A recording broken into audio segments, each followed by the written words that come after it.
네, 안녕하세요. 토트쌤입니다.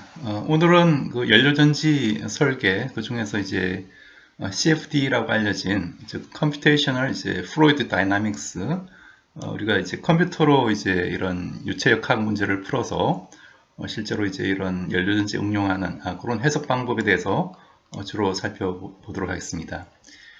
네, 우선 그 시작하기 전에 그 제가 그 TV 그 대선 토론을 보면서 이 수소가 어떻게 얻어지느냐에 대한 어떤 질문을 하시는 걸 봤는데 그 대답을 또 다른 후보님이 잘 못하시더라고요. 그래서 제 강의를 뭐 미리 좀 보시면은 그런 데 대한 어떤 그 심도 있게 얘기를 할 수 있을 텐데 그래서 수소가 어떻게 얻었는지 크게 이제 한 세 가지 정도를 정리해서 말씀을 드리면요.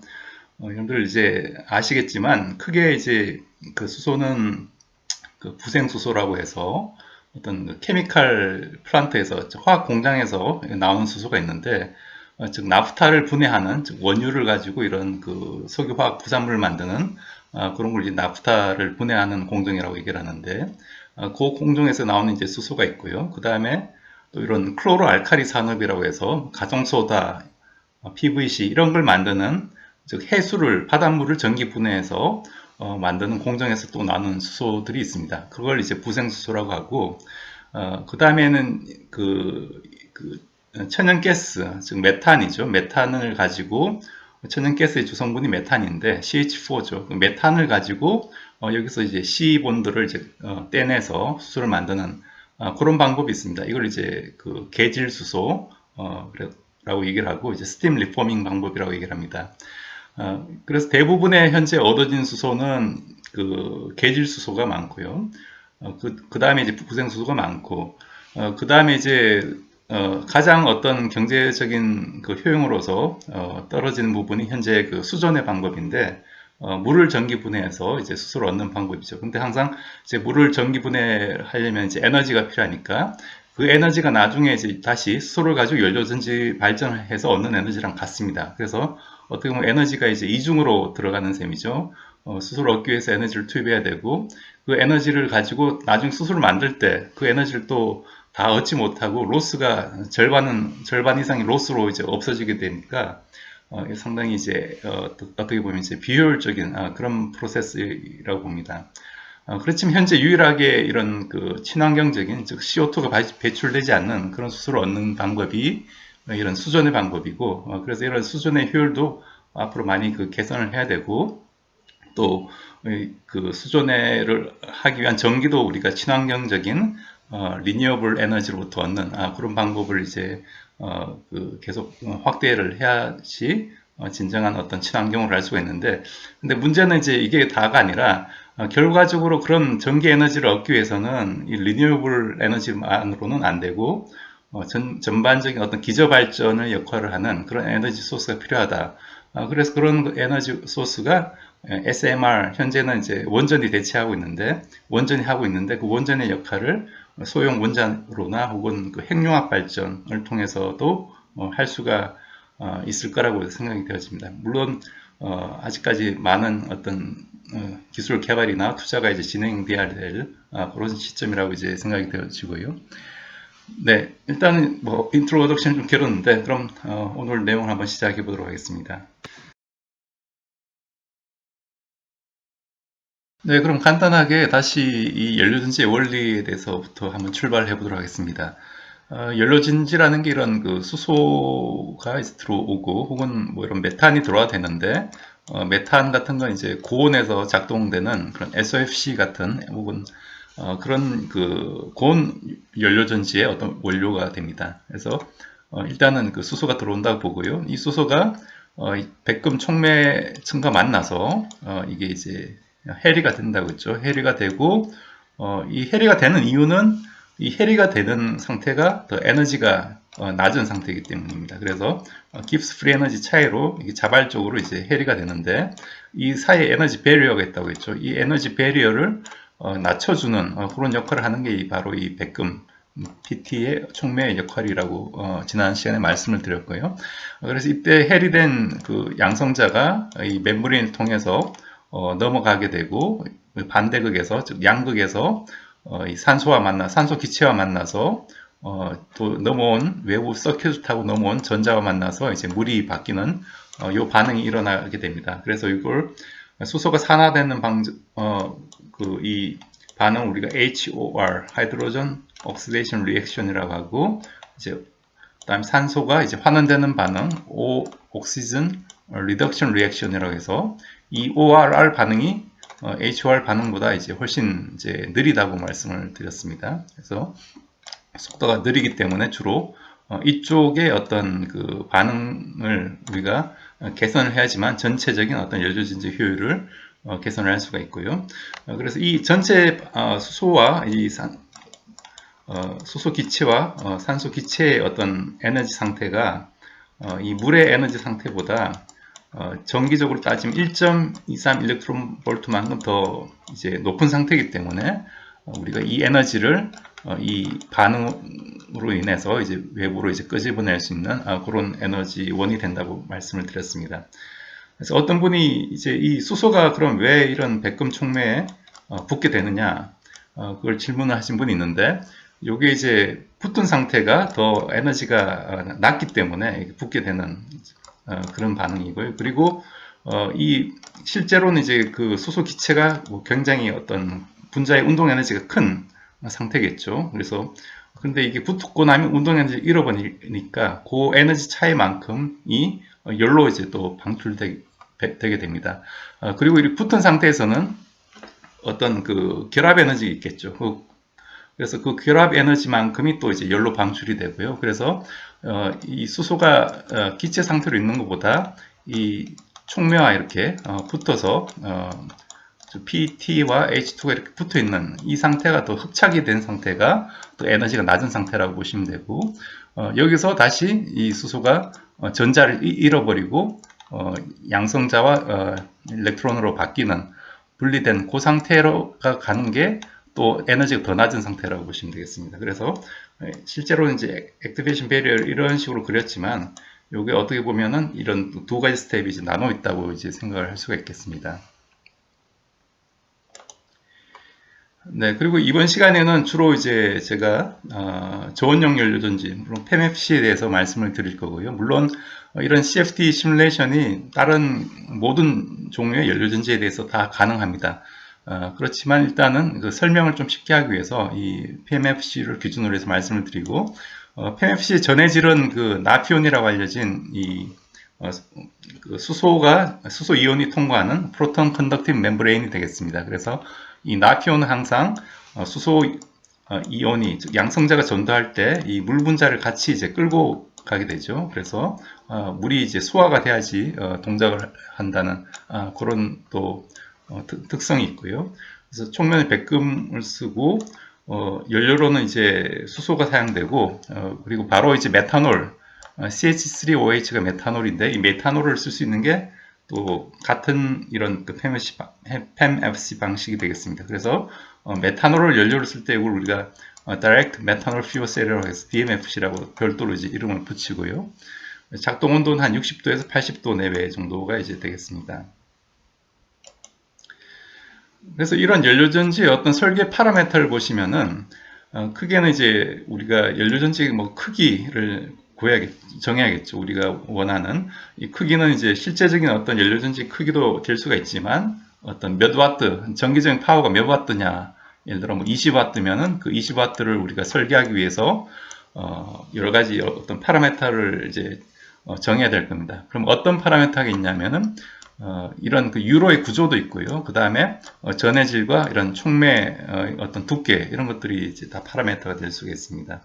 그래서 이런 것들을 정하고 나서 우리가 또 실제로 어떤 실험치와 이제 결부를 해서 우리 작동 온도와 또 어떤 과금률, 연료와 산화제의 과금률, 연료는 이제 수소가 될 거고요. 여기 산화제는 그 공기가 에어가 될 텐데, 에어에서 이제 그 옥시전의 이제 그 어떤 유량이 되겠습니다. 그래서 여기 stoichiometry number라는 건 우리가 만약 수소가 뭐 1몰이 필요한데 1몰을 반응을 시키길 원하는데 이 반응이 좀 더 잘 일어나게 하기 위해서 1.5몰을 이제 집어넣는 수가 있겠죠. 그러면은 훨씬 더 이제 연료가 많이 들어가니까 그 반응이 잘 일어나게 될 겁니다. 이런 경우에 필요한 건 1몰인데 1.5몰을 집어넣으면 이때는 이제 스토키오메트리를 우리가 1.5로 이제 볼 수가 있겠죠. 그래서 필요한 거 대비 얼마만큼 더 많이 집어넣느냐. 그럼 나머지 0.5몰은 우리가 다시 회수해서 다시 이렇게 재순환을 시키면 되겠죠. 그래서 보통 이런 스토키오메트리가 커지면 더 그 반응이 잘 일어나기 때문에 효율이 증가하게 됩니다. 그리고 이런 그 아까 멤브레인을 이렇게 가습을 소화를 시켜야 된다고 말씀드렸기 때문에 그런 가습량도 이제 중요한 변수가 되고, 그다음 작동 전압, 우리가 그 IV를 측정할 때 즉 그 볼테이지와 이제 커런트가 이런 식으로 이제 여러 가지 로스 메커니즘 때문에 이렇게 떨어진다고 했죠. 커런트가 증가함에 따라서. 그래서 작동 전압을 어디로 할 것이냐, 최대 파워를 할 것이냐, 아니면 그거보다 조금 더 이제 뭐 앞당길 것이냐, 혹은 더 늦출 것이냐, 이런 것들을 이제 정해야 될 겁니다. 이런 것들이 이제 하나의 그 설계 파라미터가 될 거고, 이런 거 우리가 정했다면은 어떤 보다 정교한 모델을 풀기 위해서 이런 CFD 소프트웨어를 사용할 수가 있는데, 이런 CFD 소프트웨어를 사용하기 위해서 또 사용해서 하기 위해서는 이제 격자 구조를 또 선정을 해야 됩니다. 여기 구조화된 격자, CFD에 대해서는 제가 다음 슬라이드에서 말씀드리겠지만, 이걸 구조화된 격자를 사용할 수도 있고 아니면 비구조화된 격자를 사용할 수도 있는데, 여기 구조화된 격자라는 거는 예를 들어 아노드, 그 다음에 일렉트로라이트, 캐소드가 이렇게 있을 때, 즉 음극, 전해질, 양극이 있을 때 이쪽으로는 좀 수소가 들어오는 거고, 지금 이쪽으로 이제 산소가 들어오는 거죠.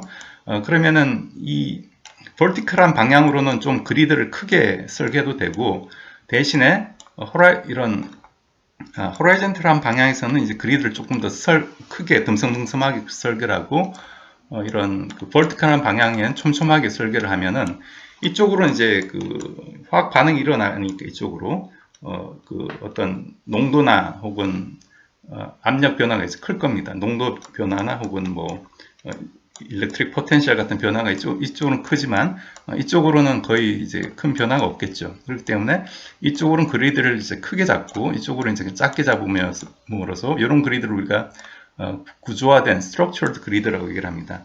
이런 그리드를 잡으면 이제 계산 시간을 훨씬 줄일 수가 있고, 결과적으로 CFD의 어떤 그 효율성을 높이는 거죠. 그래서 이런 작업이 필요하고, 또 그 최적 조건, 볼륨 컨디션을 이제 정해야 됩니다. 즉 각각의 영역에 대해서 우리가 어떤 파라메터, 구체적으로는 이제 공국률, 포로시티 혹은 투과도, 퍼미어빌리티, 교환 전류 밀도, 이온 전도도, 뭐 사행도, 열 전도도, 밀도, 점성 계수, 유해 확산도, 이런 것들을 전부 다 이제 그 파라미터 값을 설정을 해줘야 되기 때문에 각 영역별로 이런 작업이 이제 필요합니다. 이런 걸 우리가 최적 조건을 이제 설정을 해준다고 얘기를 하고, 그 다음에 또 하나의 그 그리드에 대해서 어떤 입구 조건, 이제 출구 조건을 이제 설정할 수가 있습니다. 이런 걸 우리가 이제 경계 조건, 이제 바운더리 컨디션이라고 얘기를 하고, 거기에는 어떤 그 열적 벽 조건, 즉 어떤 썰멀 그 바운더리 컨디션을 이제 정해줄 수도 있고, 그 다음에 정기적인 일렉트리컬한 어떤 바운더리 컨디션을 정해줄 수가 있습니다. 즉 아노드와 캐소드 사이의 어떤 전이차를 우리가 뭐 0.3V로 이렇게 정해줬다면은, 그럼 이제 IV 곡선에서 이 V가 0.3이 되는 그 지점에 대한 한 포인트 값을 우리가 시뮬레이션 한다고 볼 수가 있고, 이때 이 CFD를 돌려서 만약 우리가 전류 밀도를 얻게 되면은 이 전류 밀도는 이 IV 곡선에서 이 점을 의미하게 되는 거겠죠. 그래서 그때 유량이 결정이 되고, 그때의 어떤 열 전도도 이런 것들이 다 이제 결정이 되는 겁니다. 그래서 우리가 이런 IV 곡선을 이제 얻기 위해서는 각각의 어떤 한 포인트에 대해서 이런 그 썰멀 벽 조건을 바꿔가면서 다 이렇게 찍어보는 그런 과정이라고 이제 생각을 하시면 되겠습니다. 네, 그러면은 이런 그 CFD 해석의 개념에 대해서 조금 더 자세하게 알아보면요. 우선 이런 그 어떤 그 관에 대한 어떤 유체의 흐름을 우리가 시뮬레이션 한다고 얘기를 했을 때, 이걸 우리가 그 풀기 위해서는 기본적인 어떤 이퀘이션이 필요합니다. 그래서 그런 이퀘이션들은 전부 다 어떤 그 컨저베이션 이퀘이션이 되는데, 어떤 이퀘이션이냐 하면 질량 보존의 법칙에서 나오는 요 continuity equation, 그 다음에 여기는 이제 운동량 보존에서 나오는 이제 나베스톡스 이퀘이션이라고 하고요. 그 다음에 요거는 이제 어떤 열 전달에 의한 그 열 전달 방정식이 되는데, 하나의 그 엔탈피 보존에서 나오는 그 열 전달 그런 방정식이라고 볼 수가 있겠습니다. 그래서 이런 이퀘이션, 가버닝, 이걸 이제 지배 방정식 가버닝 이퀘이션이라고 얘기를 하고, 이걸 이제 푸는 건데, 요 유체의 이 어떤 관에 우리가 어떤 그 그리드를 이렇게 미세하게 구분을 합니다. 그래서 이런 그리드를 우리가 만들고, 즉 이런 도메인을 만들어서 각각의 도메인에 대해서 이런 그 편미분 방정식을 이제 푸는 건데요. 이 푸는 방법이 우리가 컴퓨터로 풀기 위해서는 바로 이런 그 편미분 방정식을 푸는 게 아니라, 이걸 어떤 그 엘지브라한 이런 그 AX는 B 이런 형태의 어떤 그 엘지브라한 이런 그 어떤 일종의 선형 방정식으로 바꿔줘야 됩니다. 이런 방법이 이제 FDM, Finite Difference Method, 혹은 Finite Volume Method, FEM, Finite Element Method로 알려지는 이런 유한 요소법, 유한 차분법 이런 것들이 있는데, 요 각각에 대해서는 뭐 나중에 기회가 있으면 말씀을 드리고요. 그래서 이런 각각의 그리드에서 이런 미분 방정식을 푸는 게 아니라, 요걸 어떤 이런 그 선형적인 방정식, 대수 방정식으로 바꿔주는 게 이런 방법이고, 그럼 이 컴퓨터로 이런 그 선형 방정식은 우리가 어떤 행렬을 계산해서 푸는, 즉 AX는 B 이런 것들이 전부 다 행렬에 해당하기 때문에 이 행렬을 역행렬 구해서 이제 계산해주는 이런 방법으로 이제 바꿔주게 되는 거고요.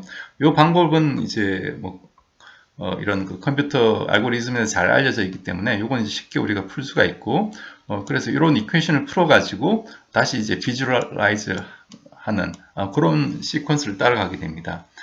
그래서 기본적으로 CFD는 이제 이런 편미분 방정식을 대수 방정식을 만들어주고, 각각의 그리드에 대해서 이런 그 아까 최적 조건과 또 경계 조건을 설정해 가지고 이걸 이제 연결을 시켜 주는 거다. 그렇게 이제 이해를 하실 수가 있겠습니다. 그래서 뭐 이건 제가 이전에 말씀을 드린 내용인데, 유체 역학의 가장 기본적인 지배 방정식이 크게는 이제 세 가지가 있는데, 하나는 이제 그 중에 첫 번째가 질량 보존에서 나오는 이런 연속 방정식이고요. 여기서 로는 이제 밀도를 의미하고 V는 이제 유체 속도를 얘기를 합니다. 그래서 이런 연속 방정식, 질량 보존 방정식이 있고, 그 다음에 운동량 보존 방정식에서 그 나비에-스톡스 방정식이 나온다고 했죠. 그래서 요 라운드 T분의 라운드 U가 이제 하나의 그 가속도를 의미하고, 여기에 대한 설명은 제가 이전 영상에 있으니까 여러분들 그 영상 한번 보시고 오시면 되겠습니다. 그 다음에 에너지 보존에 대한 방정식은 이제 베르누이 방정식이 있고, 그래서 여기서는 이제 이런 연속 방정식과 나비에-스톡스 방정식이 주로 사용이 됩니다. 그리고 여기 중력 가속도는 이 유체에서는 이제 그 효과가 작기 때문에 무시를 하고요.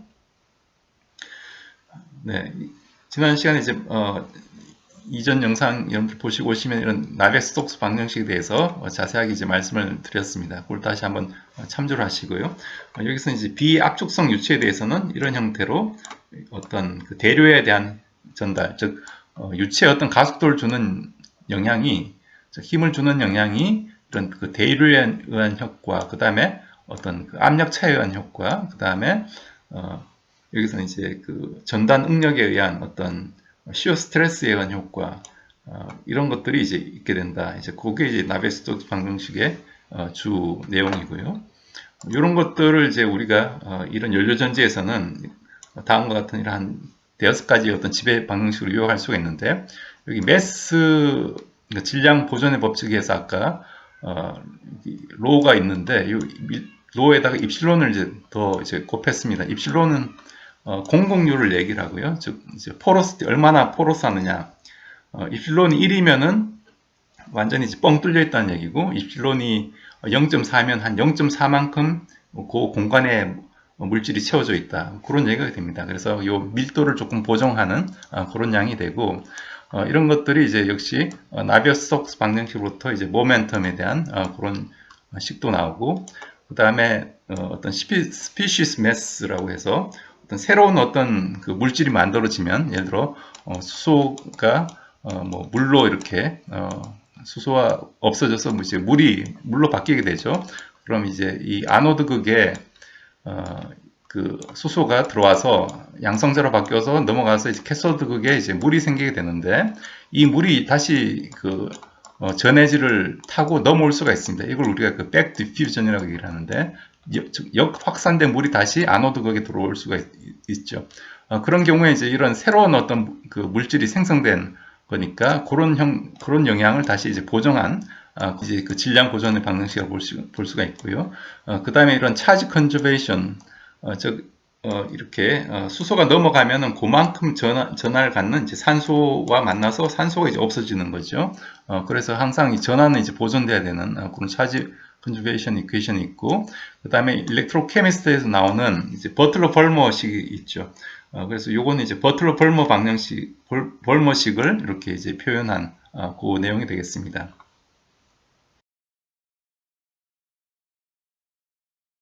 그럼 이런 그 CFD 해석의 예로서 우리가 이런 그 직접 메탄올 연료전지, 메탄올이 이제 연료로 들어가고요. 이 메탄올이 하나의 그 메탄올 탱크에서 놔두면 이제 자연적으로 이제 기화가 되겠죠. 베이퍼라이즈 된 메탄올이 이 멤브레인의 한쪽으로 이제 들어가게 됩니다. 그럼 요 사이드가 바로 이제 연료가 공급되는 이제 아노드가 되고, 이제 전해질 일렉트로라이트가 되고, 바깥쪽은 이제 옥시전이 공급되는 이제 캐소드 극이 되는 거죠. 이런 것들 우리가 그 CFD를 이용해 가지고 어떤 트랜지언트한, 즉 순간적인 어떤 그 전압 변화나 혹은 아노드 포텐셜과 캐소드 포텐셜이 어떻게 되는지 이런 것들을 시뮬레이션 할 수가 있습니다. 네, 그럼 구체적으로 어떤 모델을 써서 하는지 한번 보시면, 이거는 그 1차원적인 어떤 그 럼프트 모델인데, 럼프트 모델이라는 건 하나의 그 각각을 하나의 요소로 이제 보겠다 그런 얘기고요. 그래서 어떤 이런 DMFC를 이제 그 PEM과 즉 프로톤 익스체인지 멤브레인과 그 다음에 촉매층, 그 다음에 디퓨전 레이어, 여기서 이제 GDL이 되겠죠. 가스 디퓨전 레이어로 구성된 이런 모델로 보겠다는 거고, 이걸 이제 1차원적으로 디퓨전 레이어, 아노드 이제 캐탈리스트 촉매층, 그다음 멤브레인, 그다음 캐소드 촉매, 그다음에 캐소드 디퓨전 레이어, 이런 형태로 이제 보고 각각에 대해서 이제 바운더리 컨디션을 정해준다, 이제 그런 의미가 되겠습니다. 그래서 어떤 1D 모델로 우리가 이해를 하는 거고요. 조금 구체적으로 어떤 그 식을 보여드리면은, 여기서는 이제 물이 어떤 그 아노드에서 수소가 양성자가 이 캐소드로 넘어갈 때 물 분자를 이제 끌고 가지만, 다시 이쪽에서 이제 물 H2O의 어떤 물 분자의 비중 농도가 높아지기 때문에 다시 역확산으로 되돌아오는 물이 있습니다. 그걸 이제 표현하는 건데요. 즉 워터 트랜스포트, 즉 물의 어떤 그 이동 양상을 보시면은, 첫 번째 항은 이제 일렉트로 오스모틱 드래그라고 해가지고 이 전류가 흘러감에 따라서 물 분자가 이제 같이 끌려가는 그 양을 우리가 이제 표현하고 있습니다. 그리고 이 두 번째 항은 여기서 이제 백 디퓨전에 의해서 이 농도차 때문에 생기는, 이건 이제 하나의 그 확산 계수죠. D라는 거는 농도차 때문에 생기는 그 확산되는 백 디퓨전의 어떤 영향을 이제 빼줘야지 네트로 넘어가는 물의 어떤 그 양이 나오겠죠. 그래서 물의 어떤 몰 속도가 나올 겁니다. 몰 양이 나오기 때문에, 그래서 그거를 이제 구하는 방법이고요. 그리고 또 어떤 그 열이 역시 생성이 되고, 그 힛에 대한 이퀘이션은 이런 식으로 주어지고, 그 다음에 또 이런 그 힛 트랜스퍼 이퀘이션에 대해서도 역시 이런 1차원적인 모델을 적용을 해서 풀었습니다. 그 다음에 또 힛이 어떤 앰비언트, 이제 대기 중으로 이제 발산되는 그런 영향도 이제 같이 이제 시뮬레이션을 해줘야 되고요. 그래서 이런 것들을 같이 해줌으로써 이런 그 트랜지션트 이펙트를 우리가 이제 정량적으로 이렇게 분석할 수 있다. 그런 하나의 그 예시를 이제 보여드린 게 되겠습니다.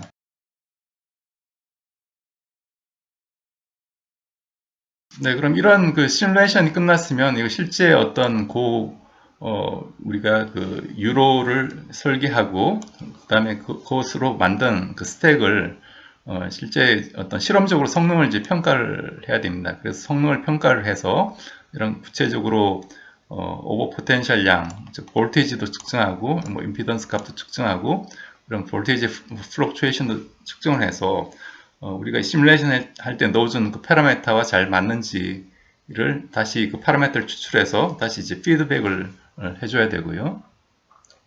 그런 방법들이 이제 이런 그 CFT의 전형적인 그런 해석 방법이 되겠습니다.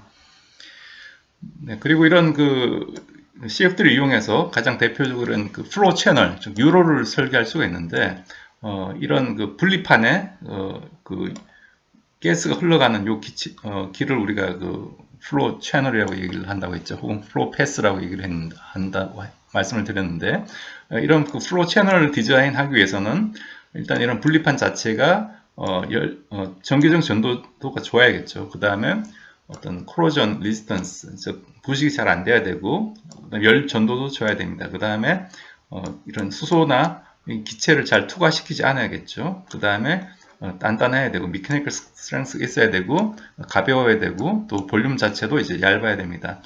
그리고 가공성이 좋아야 되고, 또 이제 가장 중요한 게 저가격, 로코스트죠. 그래서 이런 조건을 만족시켜야 되는데, 이런 그 분리판을 유로를 설계하는 방법이 이제 이런 CFD를 주로 사용을 하는데, 가장 대표적인 어떤 유로의 디자인 방법이 요 네 개가 있습니다. 그래서 패러럴 하는 경우 한쪽으로 그 플로우가 들어왔으면은 균일하게 이렇게 분배가 되는 거죠. 이런 걸 우리가 패러럴 채널이라고 얘기를 하고, 그 다음에 이렇게 사형으로 구불구불한 걸 우리가 설펜타인, 그 다음에 패러렐과 설펜타인이 이렇게 붙어 있는 경우 이걸 패러렐 설펜타인이라고 얘기를 하고, 그 다음에 이런 한쪽과 즉 입구 쪽과 출국 쪽이 직접 연결되지 않고 이렇게 이제 떨어져 있는 경우, 이런 경우를 우리가 interdigitated 라고 얘기를 합니다. 그래서 각각에 대해서 장단점이 있고요. 일반적으로 이런 그 패러럴 설펜타인 형태의 어떤 유로가 많이 사용되고 있습니다. 그래서 이런 PMFC에서 어떤 이런 플로우 채널 디자인을 보시면은 이런 패러럴 채널일 경우 우리가 이 부분을 이렇게 옆으로 끊어서 이 분리판과 이쪽이 지금 전해질, 즉 MEA가 되죠. 즉 MEA와 이제 분리판은 항상 이렇게 맞닿아 있는데 요 부분을 끊어서 보면은 이쪽으로 좀 가스가 흘러가는 거죠. 그래서 가스가 이 가스 디퓨전 레이어를 통해서 이제 확산을 한다. 요게 이제 패러렐 채널이고, 이런 설펜타인에서는 이 확산뿐만 아니라 옆으로 이렇게 이동하는 그 압력이 변할 테니까 옆으로 이동하는 양도 있겠죠. 이걸 이제 컨벡션, 대류라고 얘기를 합니다. 그래서 컨벡션 플럭스가 역시 또 생기게 되고, 그 다음에 인터디지테이트에서는 이런 그 유로를 직접 어떤 그 디퓨전한 양보다 이런 그 컨벡션한 그런 어떤 플로우가 더 이제 크다라는 그런 얘기가 되겠죠.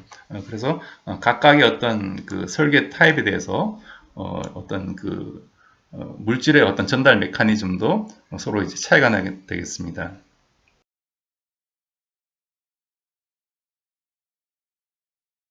그 CFD를 가지고 유로를 설계할 때 우리가 이쪽이 지금 두께가 만약 옥시전이 공급되는 사이드라고 하면 이쪽은 이제 하이드로전이 공급되는 사이드일 텐데 그 두께를 이제 500 채널의 어떤 길이를 우리가 500 마이크론으로 잡았을 때 혹은 이제 100 마이크론으로 잡았을 때 어떻게 그런 그 유량이 혹은 유체가 이렇게 분포되는지 그 농도를 우리가 한번 그 시뮬레이션을 한다고 했을 때 이쪽으로 지금 그 산소가 공급될 때 이런 지금 디지테이트 된 그런 형태의 그 유로 타입인데 보시면 이제 이쪽으로 출구 쪽으로 갈수록 산소 농도가 이제 희박해짐을 이제 알 수가 있습니다.